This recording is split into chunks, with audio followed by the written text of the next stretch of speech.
ఉద్యోగాల భర్తీకి నోటిఫికేషన్లు జారీ చేయాలట. అశోక్ నగర్లో నిరుద్యోగుల ధర్నా, పలువురు అరెస్ట్ అట. ఎన్నికల ముందు ఇచ్చిన హామీ మేరకు కాంగ్రెస్ ప్రభుత్వం 2 లక్షల ఉద్యోగాలు భర్తీ చేయాలని తక్షణమే నోటిఫికేషన్లు జారీ చేయాలని నిరుద్యోగులు డిమాండ్ చేశారు. ఈ మేరకు డిమాండ్ చేస్తూ ఆదివారం రాత్రి అశోక్ నగర్లో నిరుద్యోగులు ధర్నాకు దిగారు. అశోక్ నగర్ చౌరస్తాలో నిరుద్యోగులు ధర్నా చేస్తారనే సమాచారంతో పోలీసులు పెద్ద ఎత్తున మోహరించారు. పరిసర ప్రాంతాల్లో పోలీసు బందోబస్తు నిర్వహించి నిరుద్యోగులు చౌరస్తాకు రాకుండా అడ్డుకున్నారు. సుమారు 100 మంది నిరుద్యోగులు విక్టోరియా కేఫ్ లైన్లో ఉన్న వైట్ హౌస్ స్టడీ హాల్ వద్ద ధర్నా చేశారు.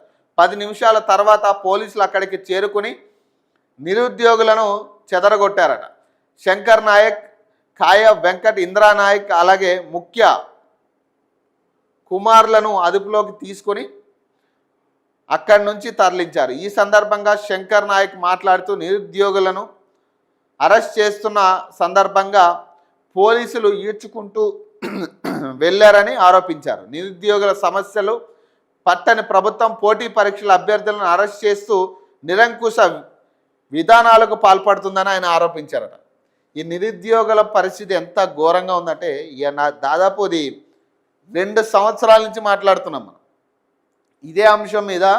నేను 2 సంవత్సరాల నుంచి వార్తలు కవర్ చేస్తున్నా. కానీ కనీసం ప్రభుత్వం తరపు నుంచి వాళ్ళ ఆశ ఒకటే, ప్రభుత్వం తరపు నుంచి ఏనాడైనా కనీసం దాని మీద ఒక అప్డేట్ వస్తుందేమో, కనీసం ఇప్పటికైనా ప్రభుత్వం మారి కనీసం వాళ్ళతో ఒక చర్చ జరుపుతుందేమో, 2 లక్షల ఉద్యోగాలు అసలు మాట దాని గురించి ఏమైనా కొత్త నోటిఫికేషన్ల గురించి 40,000 ఉద్యోగాలు ఇస్తామని దానికి నోటిఫికేషన్ ఇస్తానని నేరుగా ముఖ్యమంత్రి చెప్పిండు మాట మొన్న ఉస్మానియా వేదికగా.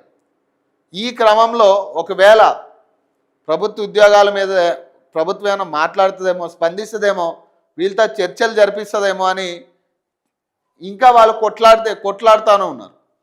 తన్నులు తిన్నా, అరెస్టులు అయినా, రేయిం పగలు వాళ్ళు ఈ చిత్రహింసలు చేసిన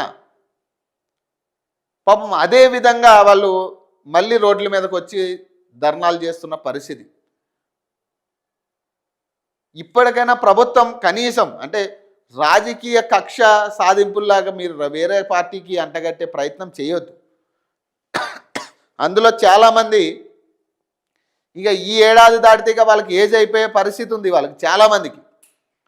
తర్వాత మీరు ఉద్యోగాలు ఇచ్చినా ఉద్యోగాలు చేసుకునే పరిస్థితి లేదు వాళ్ళకి.